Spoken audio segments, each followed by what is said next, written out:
And in those days of experiencing wrath, we need to recognize that the calling of believers has always been to suffer with those whom we think are more guilty than we are, not only to recognize our own guilt, but to recognize that there are those who have certainly abused the gifts of God, and that we will, part of our calling is to suffer with them. And because we've had it so good in establishment Lutheranism, we're not equipped to deal with the temptation to despair. But there's no reason to despair because the Lord is directing history, and he's gotten along without some of the institutions we've relied on for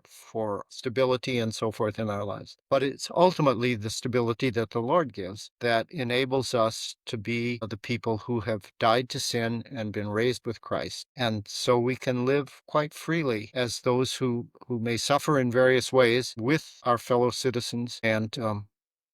we can be a source of joy and peace in the middle of that because Jesus is Lord. The devil thought he had him nailed on the cross and shut up in the tomb, but soldiers had to confront the angel and the rolling of the stone, and the guy got out, and he's released us for proclaiming his message and bringing peace and joy to our neighbors.